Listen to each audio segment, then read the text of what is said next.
తిరుమల శ్రీవారి దర్శనానికి భక్తులు పోటెత్తారు. వేసవి కావటంతో తమ పిల్లలతో కలిసి తల్లిదండ్రులు శ్రీవారిని దర్శించుకునేందుకు బారులు తీరారు. అన్ని కంపార్ట్మెంట్లు నిండి వెలుపల ఉన్న క్యూ లైన్ల వరకు భక్తులు వేచి ఉన్నారు. టోకెన్లు లేకుండా శ్రీవారి సర్వదర్శనానికి 20 గంటల సమయం పడుతోంది. నిన్న శ్రీవారిని 64,000 మంది భక్తులు దర్శించుకున్నారు.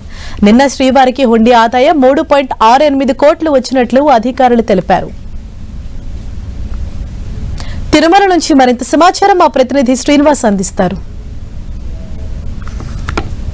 ప్రముఖ పుణ్యక్షేత్రం తిరుమలలో భక్తుల రద్దీ అనూహ్యంగా పెరిగింది. వేసవి సెలవులు రావడంతో తిరుమల మొత్తం కూడా భక్తుల రద్దీతో కిటకిటలాడుతుంది. మనము చూడొచ్చు, వైకుంఠం క్యూ కాంప్లెక్స్ వెలుపల క్యూ లైన్లన్నీ కూడా వెలుపలకు రావడం జరిగింది. మొత్తం వైకుంఠం క్యూ కాంప్లెక్స్లో 31 కంపార్ట్మెంట్లు నిండి ఆ తర్వాత వెలుపల ఎంబీసీ వరకు కూడా క్యూ లైన్లు వ్యాపించడం జరిగింది. ఇప్పుడు శ్రీకృష్ణ తేజ అతిథి గృహం వద్ద నుంచి భక్తుల ఎంట్రీ అనేది జరుగుతోంది. అయితే ఇప్పటికే వేసవి సెలవులు ఇవ్వడము, పిల్లలకు కూడా ఎగ్జామ్స్ పూర్తి కావడంతో భక్తుల రద్దీ అనేది ఏర్పడింది. స్వామివారి దర్శనానికి దాదాపుగా 24 గంటలు సమయం పడుతుంది. అయితే ఇటు భక్తులు వసతి గదులకు కావచ్చు, తలనీలాలు సమర్పించడానికి ఇవంతా కూడా భారీ ఎత్తున క్యూ లైన్లో వేచి ఉండాల్సిన పరిస్థితి అయితే తిరుమలలో నెలకొంది. ఇక్కడ చూడొచ్చు, క్యూ లైన్లో భారీ ఎత్తున భక్తులు స్వామివారి దర్శనానికి వేచి ఉన్న పరిస్థితి. వైకుంఠం క్యూ కాంప్లెక్స్లో 31 కంపార్ట్మెంట్లు నిండిపోయే క్యూ లైన్లు అనేటివి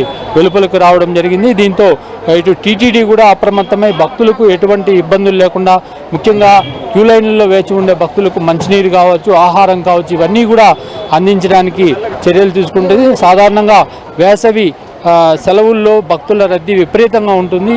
దీన్ని దృష్టిలో ఉంచుకొని టీటీడీ ఇప్పటికే ముందస్తు ఏర్పాట్లు చేసిందని చెప్పుకోవచ్చు. భక్తులకు ఎటువంటి ఇబ్బందులు లేకుండా కూడా తిరుమలలో జాగ్రత్తలు తీసుకొని, అంటే క్యూ లైన్లో భక్తులకు అన్నప్రసాదాలు, మంచినీరు ఇవన్నీ కూడా అందించడానికి సిద్ధంగా ఉందని చెప్పుకోవచ్చు. కెమెరామ్యాన్ బాలుతో శ్రీనివాస్, ఎన్టీవీ, తిరుమల.